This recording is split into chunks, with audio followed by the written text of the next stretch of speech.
Widely released in 2009, Paranormal Activity reignited interest in the supernatural horror genre and launched a popular film franchise. While the plot and final act of this found footage classic seems simple, it actually delves into some pretty complex issues. Here's everything you need to know about the ending of Paranormal Activity.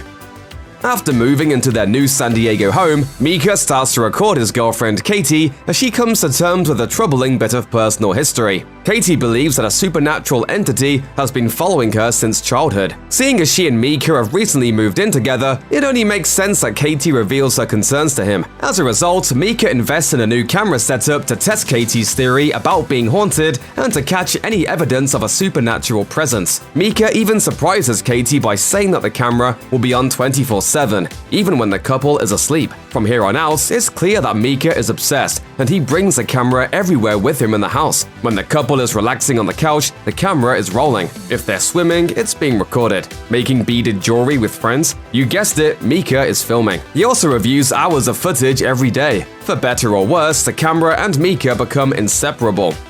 When Micah outwardly mocks the validity of Katie's fears, she turns to Dr. Fredericks, a psychic who she hopes can help her navigate through her experiences and offer some clarity to her disturbing history. As Micah's camera rolls, Dr. Fredericks quickly deduces that the entity following Katie isn't a ghost at all, but a demon. Unlike a ghost, demons are malicious, dangerous entities that feed off their victims' negative energy. The psychic explains that the demon will continue to follow Katie wherever she goes, so this is a problem she can't simply run away from. Since demons are beyond Dr. Fredericks' expertise, he refers Katie to a demonologist. But before leaving, he advises the couple against tempting the demon into communicating or drawing it out in any way. The psychic even directly warns Micah to take this seriously. Do you understand me? Yeah, I'm with you. Following the appointment, Katie wants to contact the demonologist, but Micah immediately shuts the idea down. Despite his skepticism about a demonic entity and dismissive attitude about the psychic, Micah continues to film non-stop.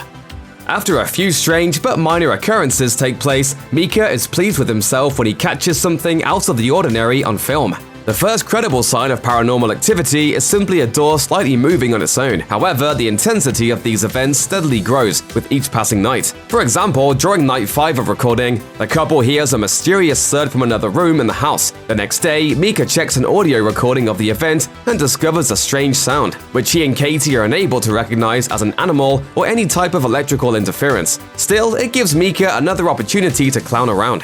What is your quest? What is your favorite color? Another odd occurrence happens on night 15 when the camera catches footage of Katie getting out of bed in the middle of the night in a trance-like state. For 2 hours straight, she stands still beside the bed before walking to the backyard in a daze. When Micah shows her the footage, Katie doesn't seem to have any recollection of doing this the night before. Though Micah starts out as a rather confident non-believer, he quickly becomes consumed with capturing every paranormal event on film. Taking things to a more dangerous level, Micah goes against the psychic's warnings and Katie's wishes and tries to communicate directly with the demon. Micah decides to borrow a Ouija board, which makes Katie absolutely livid. They leave the board alone and go out for the night, but its presence is enough to invoke a response from the demon. After a few moments of silence, the planchette begins to move on its own. Then the board spontaneously catches on fire, leaving behind a series of strange marks on its surface. When Micah discovers the marked-up board and looks over the footage, he's convinced that a demon is attempting to tell them something. He then begins trying to solve a puzzle that likely doesn't even exist. Katie, however, has her own thoughts about Micah's Ouija board experiment. I don't give a f*** what that thing says on the Ouija board. What Katie really wants is Micah to stop playing games and call the demonologist, but he continues to assert that he has the situation under control. On night 17, Micah pours talcum powder all over the upstairs floor to capture more evidence of the demon on film. Katie is confused about what the experiments will prove, since the two know the demon does, in fact, exist. However, she gives in and makes him agree that if things escalate after his talcum powder trick, she's calling the demonologist to step in.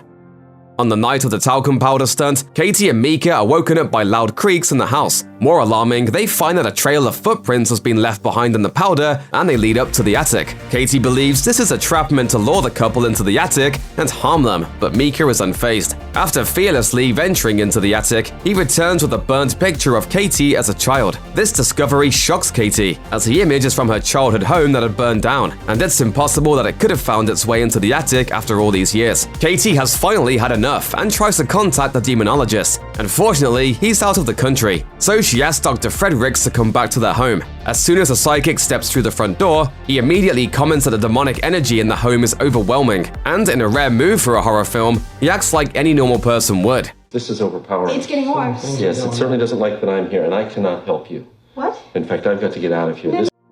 After failing to secure help from both the demonologist and Dr. Fredericks, Katie and Micah are seemingly out of options. In typical Micah fashion, he decides to take matters into his own hands yet again. But this time, he actually uncovers some useful information. Apparently, their demon roommate has a track record of terrorizing young women. The previous victim, a woman named Diane, was also haunted by a supernatural entity when she was 8. After calling an exorcist, her state worsened dramatically, and the demon presumably killed Diane and jumped to Katie. With this knowledge at their disposal, Katie has to now confront the notion that a professional may actually worsen her situation rather than help it. On night 20 of recording, the haunting becomes far more aggressive than ever before. At 4:32 a.m., Katie is dragged from her bed, screaming for help. The following day, she reveals a bite mark left by the demon on her back. Realizing that things have escalated to dangerous new heights, the two believe they should finally try to leave the house.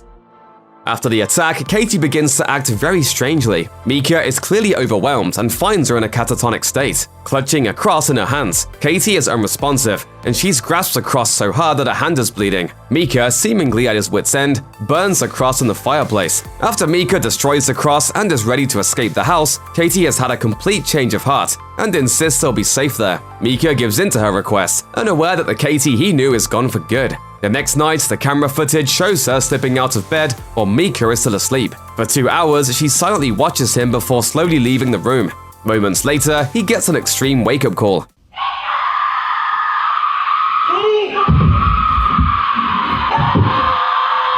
After Micah disappears into the darkness, it's clear that he had fallen victim to the demon's trap. Suddenly, Micah's lifeless body is thrown at the camera he loves so much. The obviously possessed Katie is standing in the doorway. As she crawls over Micah's body, her face changes into a demonic expression and she lunges at the camera. Throughout Paranormal Activity, Micah is shown in a less than favorable light. Before experiencing the paranormal himself, he outright mocks Katie and minimizes her experiences. He is unapologetically dismissive of anything that will bring her any sort of comfort. He's consistently quick to belittle and demean her feelings. However, the moment Micah realizes that what Katie is saying is real and the demon will make for a compelling video, he's ready to exploit her trauma for his own selfish ends. While Katie is the one at the center of all these horrifying traumatic events, Micah never fails to ignore her wishes and disregard her thoughts about the situation. The most egregious of Micah's actions is his willingness to put not only himself, but Katie in direct danger by taunting the demon for the sake of his own ego. Your demon's worthless. You're worthless. Got nothing. The psychic directly spelled out for Micah why communicating with the demon would be reckless, and Katie voiced her opposition to purposefully drawing the demon out on multiple occasions. Yet Micah ignores both of them, ultimately sealing his own fate. Micah manages to convince Katie and himself that he is in control of this situation he knows absolutely nothing about. He gaslights Katie throughout the entire film, and by doing so, he effectively breaks her down, allowing her negative emotions to take hold. In the end, this gave the demon a prime opportunity to take full control. So while the demon is, of course, the film's primary villain, Micah's toxicity is the catalyst that led to Katie succumbing to demonic possession. The demon's presence in the home makes Katie and Micah's existence a living nightmare. They basically have an uninvited companion that is constantly watching their every move. Worse is the fact that this entity is inescapable. It will follow Katie even if she moves homes or leaves Micah. This means that throughout her life, Katie always has something with her at every moment. Though the demon adds a home invasion aspect to the story, Paranormal Activity's handheld style offers a voyeuristic view into the couple's lives that also plays on their loss of privacy. In every moment of the film, Micah is filming his and Katie's personal lives together. Even when the couple sleeps, the camera is rolling, refusing the two of them any amount of true solitude. Additionally, Katie both begs and demands Micah to stop filming her, but he almost always refuses. Katie's vulnerable moments, such as her session with the psychic, her fights with Micah, or her teary breakdowns are all relentlessly recorded. Whether she likes it or not, her trauma is being documented and displayed for all to see. In essence, the camera acts as yet another set of eyes within the house. Though Micah may have intended for the camera to capture evidence of the paranormal, the reality is that it further eliminates any sense of boundaries that Katie might have still had.